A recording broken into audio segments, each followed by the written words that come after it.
níṣe ni rògbòdìyàn tàbí ká ní ìjì òṣèlú inú sì ń jà gidigidi ní agbègbè Agége ní ìpínlẹ̀ Èkó lórí ọ̀rọ̀ adarí ẹgbẹ́ òṣèlú All Progressives Congress APC agbègbè náà tó tún jẹ́ igbá kẹta gómìnà ní ìpínlẹ̀ Èkó. ìyẹn abẹnugan ilé ìgbìmọ̀ asòfin ìpínlẹ̀ Èkó là ń sọ nípa ẹ̀ o. èèyàn the Speaker of the Lagos State House of Assembly Honourable Mudashiru Ajayi Obasa lórí bí wọ́n ṣe ní ọkùnrin náà kò tí ì mọ nǹkan tó fẹ́ ṣe báyìí o lẹ́yìn àṣẹ tí wọ́n ní ààrẹ Bọ́lá Ahmed Tinubu pa fún un tó sì jẹ́ pé tẹlifíṣàn Yorùbá Tòótọ́ gbàgbọ́ pé láàrin ọ̀sẹ̀ kan sí àsìkò yìí tàbí ó pẹ́ jù ọ̀sẹ̀ méjì gbogbo ayé yóò mọ nǹkan tí yóò ṣẹlẹ̀ lórí Honourable Mudashiru Ajayi Obasa tí gbogbo ayé túmọ̀ sí Obasa Agége nídìí òṣèlú ìpínlẹ̀ Èkó. ẹ rántí pé ó ti fẹ́ súnmọ́ ogún ọdún báyìí tí Honourable Mudashiru Ajayi Obasa tó ti wà ní ilé ìgbìmọ̀ asòfin ìpínlẹ̀ Èkó gẹ́gẹ́ bí asòfin tó sì jẹ́ pé ọdún kẹjọ ló fẹ́ pè yìí tí bàbá náà tó tún ti di abẹnugan ilé ìgbìmọ̀ asòfin ìpínlẹ̀ Èkó.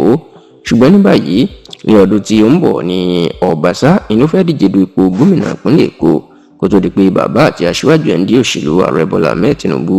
ó pàṣẹ pé igbákejì gómìnà ìpínlẹ̀ Èkó ìyẹn ọ̀gbẹ́ni Ọbáfẹ́mi Abdulkadir Hamzat ó ní kí wọ́n fúlò fún gómìnà Èkó tí Obasa tó sì jáwọ́ kúrò níbẹ̀ láti fi pọ́n ààrẹ Bọ́lá Ahmed Tinubu lé.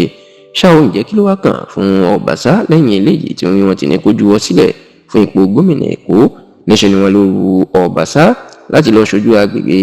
ìwọ̀ oòrùn ìpínlẹ̀ Èkó ní Lagos West nílé ìgbìmọ̀ asòfin àgbà l'Àbújá ṣùgbọ́n tí wọ́n ní ààrẹ Bọ́lá Ahmed Tinubu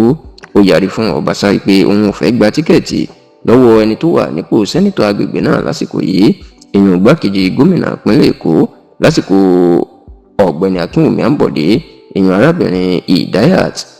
Olúbùlẹ̀ tó sì jẹ́ pé eléyìí ìlú wa jẹ́ kí Obasa kí ó há kúrò nínú ipò méjèèjì tó wù èèyàn ipò sẹ́nitọ̀ àti ipò gómìnà tí wọ́n sì ní ààrẹ Bọ́lá Ahmed Tinubu ó sọ fún Obasa nù padà wípé kí ó lọ gba tíkẹ́ẹ̀tì aṣojú tí ó ṣojú agbègbè Agége nílé ìgbìmọ̀ asòfin kékeré l'Àbújá. ṣùgbọ́n ní báyìí o wọ́n ní kò máa wù Obasa nítorí wọ́n ní ipò asòfin nílé ìgbìmọ̀ asòfin kékeré kò ní iyì àti ẹ̀yẹ àti owó tó abẹnugan nílé ìgbìmọ̀ asòfin ìpínlẹ̀ Èkó tó wà. eléyìí sì ni wọ́n ní ọ̀rọ̀ náà ó mà ti ń di nǹkan ní ìlú Agége nítorí pé ẹni tí wọ́n ní Obasa fẹ́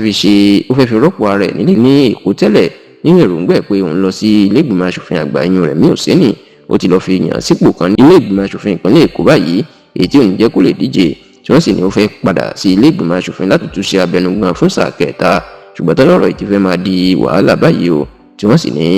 ó ṣeé ṣe kí ọ̀rọ̀ ọ̀hún kó gbé Obasa àti Tinubu kó gbé wọn kọlu ara wọn ṣùgbọ́n tí gbogbo ẹ̀ yóò fojú hàn láàrin ọ̀sẹ̀ kan sí ọ̀sẹ̀ méjì sí àsìkò yìí.